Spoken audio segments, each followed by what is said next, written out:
Hello hello hello hello welcome back. গতকাল আমি একটা প্রশ্ন পাইছি, সেটা হচ্ছে যে what is persistence of vision. আমরা যে চোখ দিয়ে দেখি আর চোখ দিয়ে দেখার পরে যে মস্তিষ্কে একটা অনুভূতি ফিল হয়, এরই যে একটা বিভ্রম, সেটাই হচ্ছে পারসিস্টেন্স অফ ভিশন।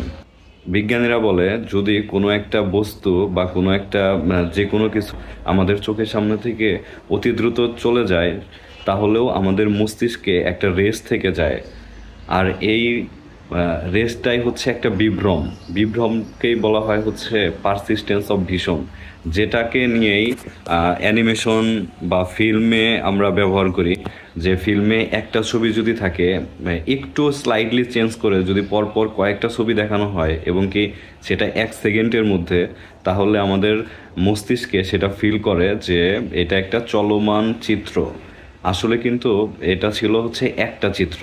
যেমন আমি যদি আপনাদের এটা দেখাই, এই এই একটা চিত্র অতি দ্রুত চোখের সামনে থেকে সরিয়ে নেওয়ার পরেও আপনাদের মাথায় একটা রেস রয়ে গেছে, এবং কি আমি এটাই যদি অনেকক্ষণ ভরে দেখি বা কিছুক্ষণ ভরে দেখি, তাহলে একটা চিত্র দেখতে পারবো।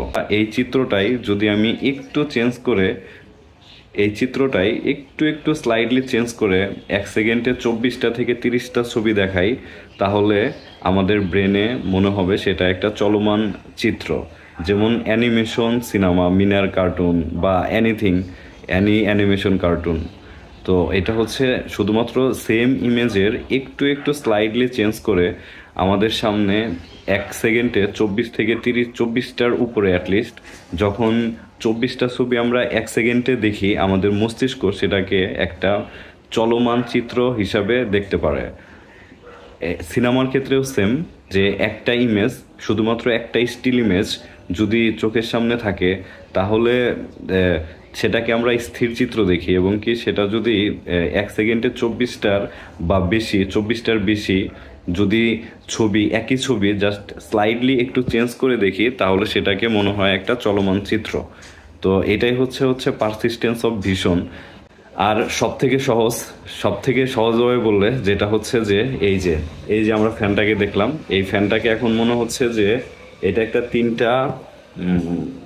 তিনটা হচ্ছে পাখা, তিনটা পাখা। যখনই আমি এই ফ্যানটাকে চালিয়ে দিব, এই যে 1 সেকেন্ডে যখন 24 বার বা 30 বারের বেশি ঘুরবে, তখন কিন্তু আর তিনটা পাখা মনে হচ্ছে না, এটাকে মনে হচ্ছে পুরো একটা ডিস্ক।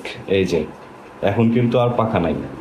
তো এটাই হচ্ছে কিছুটা পারসিস্টেন্স অফ ভিশনের এক্সাম্পল। এই যে আবার যখন সে এই সেকেন্ডে ঘোরা বন্ধ করে দেবে, তখন আবার কিন্তু এটাকে একটা পাখায় মনে হবে, তিনটা পাখা মনে হবে, একটা না। তো এটাই হচ্ছে পারসিস্টেন্স অফ ভিশন। আমাদের চোখ এবং মস্তিষ্কের খেলা।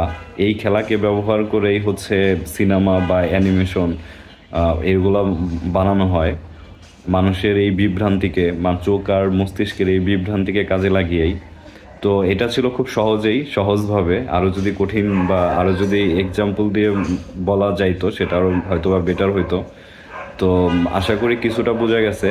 আর যদি নেক্সট কোনো কোশ্চেন থাকে, অবশ্যই কমেন্ট করেন, অবশ্যই শেয়ার করব আপনাদের সাথে সেই কোশ্চেনের উত্তর নিয়ে।